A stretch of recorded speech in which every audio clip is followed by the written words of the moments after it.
What if I told you that one of the most disturbing videos on the internet isn't from a horror movie? It's real. A young woman steps into an elevator.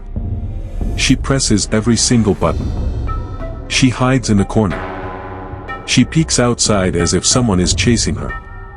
But when you look closely, there is no one there.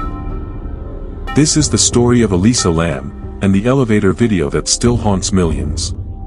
In early 2013, 21-year-old Canadian student Elisa Lam decided to travel alone across California. She was adventurous, thoughtful, and active online, often writing about her emotions and personal struggles. This trip was supposed to be exciting, a step toward independence and self-discovery. On January 26, she checked into the historic Cecil Hotel in downtown Los Angeles. The Cecil Hotel wasn't just any hotel. Built in the 1920s, it carried a dark reputation. Over the decades, it had been linked to crime, mysterious deaths, and even infamous criminals. By 2013, it operated as both a budget hotel for tourists and long-term housing for residents. Elisa was originally placed in a shared room. However, her roommates reportedly complained about strange behavior, and she was later moved into a private room. On January 31st, she was last seen in the hotel lobby bookstore. After that, she disappeared. Her parents grew concerned quickly. Elisa was known for checking in daily. When those calls stopped, alarm bells went off. Soon, the Los Angeles Police Department launched a missing person investigation. They searched the hotel. They searched nearby streets. They questioned staff. Nothing.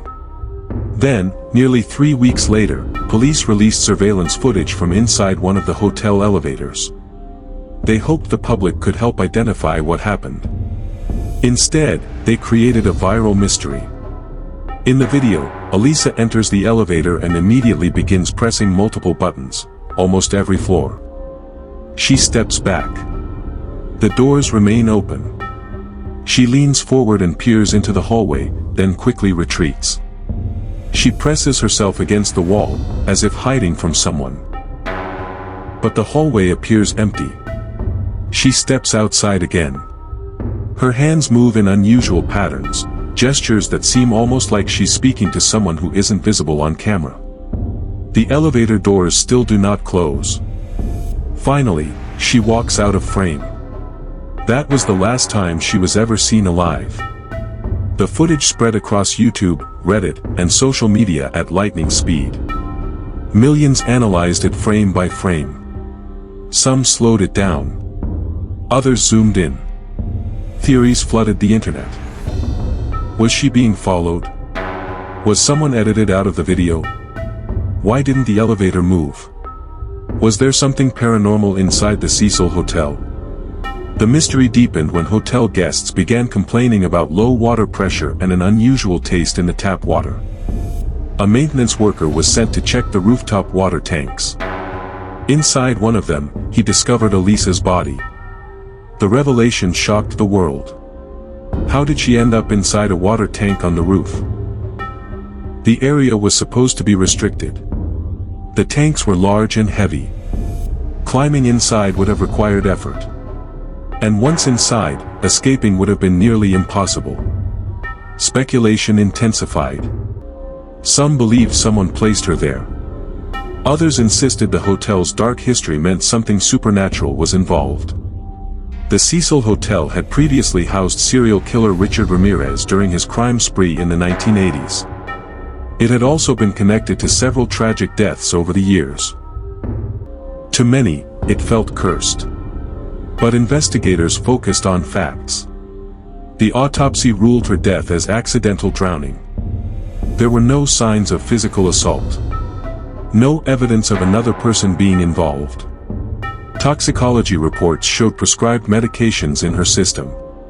Elisa had been diagnosed with bipolar disorder, and investigators later suggested she may not have been taking her medication consistently during the trip.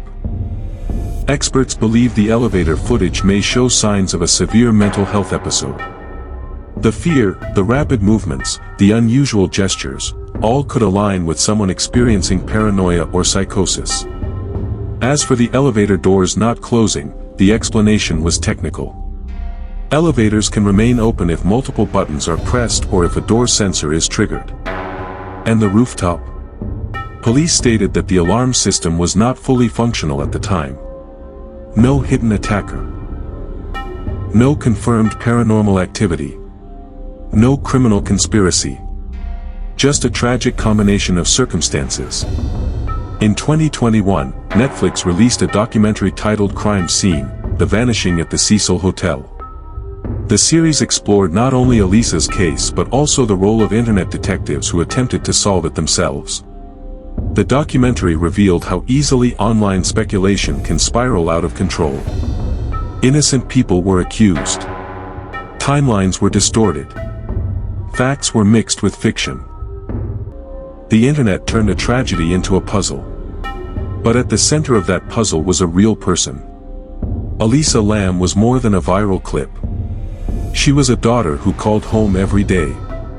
A student with dreams. A young woman navigating mental health challenges while trying to explore the world.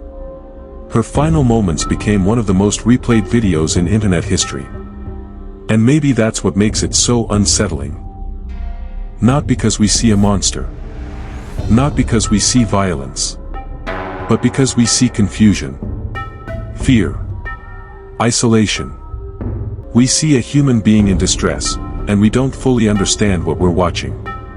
More than a decade later, the elevator video continues to resurface. New viewers discover it. New theories appear. But the official conclusion has never changed. Sometimes, the scariest stories aren't about ghosts or killers. Sometimes, they're about how fragile reality can feel when viewed through a security camera. And sometimes, the mystery isn't what happened in that elevator. It's why we can't stop watching it. The elevator doors stayed open that night. But for Elisa Lam, time did not. And the world is still trying to close that door.